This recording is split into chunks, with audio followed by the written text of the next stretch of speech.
ప్రపంచవ్యాప్తంగా ఉన్న క్రికెట్ అభిమానులంతా ఎప్పుడు 2 గంటల 30 నిమిషాలు అవుతుందా అని ఎదురు చూస్తున్నట్లు ఉన్నారు. ఎందుకంటే ఛాంపియన్స్ ట్రోఫీలో భాగంగా టీమిండియా వర్సెస్ పాకిస్తాన్ మ్యాచ్ అదే టైం కి స్టార్ట్ అవుతుంది కనుక మరి కొద్ది క్షణాల్లో ఆరంభం కానున్న ఇండియా పాకిస్తాన్ మ్యాచ్ లో టీమిండియా ఎలాంటి ప్లేయింగ్ 11 తో దిగబోతుంది, ప్రస్తుతం దుబాయ్ వెదర్ ఎలా ఉంది, పిచ్చి రిపోర్ట్ ఏంటి, రోహిత్ శర్మ టాస్ గెలిస్తే ముందు బ్యాటింగ్ తీసుకుంటాడా, ఫీల్డింగ్ తీసుకునే అవకాశం ఉందా, బంగ్లాదేశ్ తో జరిగిన మ్యాచ్ లానే ఇది కూడా స్లో పిచ్ పైన జరుగుతుందా, ఇలా కొన్ని డౌట్స్ కు క్లియర్ గా సమాధానం మనం ఇప్పుడు చూద్దాం. ముందుగా దుబాయ్ వెదర్ గురించి మాట్లాడుకుంటే ప్రస్తుతం అక్కడ వెదర్ రిపోర్ట్ ఆధారంగా 19 డిగ్రీల ఉష్ణోగ్రత నమోదయ్యే అవకాశం ఉంది. మబ్బులేం లేకుండానే ఆకాశం అంతా చాలా క్లియర్ గా ఉంది. సో వర్షం వచ్చే అవకాశం లేదు. అలాగే ఈ రోజు అక్కడ రోజు ఉండేంత వేడి ఉండకపోవచ్చు, కాస్త చల్లగానే ఉంటుండడంతో రాత్రిపూట డ్యూ కూడా రాదని వాతావరణ నిపుణులు అంటున్నారు. ఇది టాస్ సమయంలో కీలకంగా మారే అంశం. టాస్ గెలిస్తే ముందు ఏం చేయాలా, డ్యూ వస్తుందా రాదా అనే దానిపై ఆధారపడి ఉంటుంది. పగలు ఎక్కువగా వేడిగా ఉంటే రాత్రి డ్యూ వస్తుంది, పగలు చల్లగా ఉంటే రాత్రి డ్యూ రాదు. సో దుబాయ్ లో ఈ రోజు డ్యూ వచ్చే ఛాన్స్ తక్కువ. మొన్న బంగ్లాదేశ్ తో జరిగిన మ్యాచ్ లోను టీమిండియా బ్యాటింగ్ చేస్తున్న సమయంలో డ్యూ రాలేదు. దీంతో ఈ రోజు కూడా మంచు కురిసే అవకాశం లేదు కనుక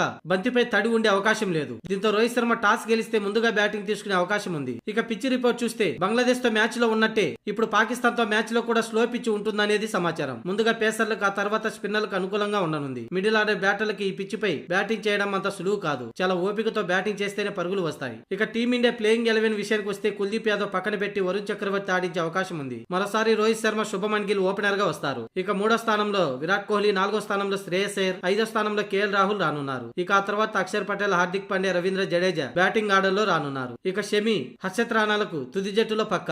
ఇక కుల్దీప్ యాదవ్ పక్కకు తప్పిస్తే వరుణ్ చక్రవర్తి జట్టులోకి వస్తాడు. లేదంటే గత మ్యాచ్ విన్నింగ్ టీమ్ తోనే ఈ మ్యాచ్ లో బరిలోకి దిగే అవకాశాలు ఉన్నాయి.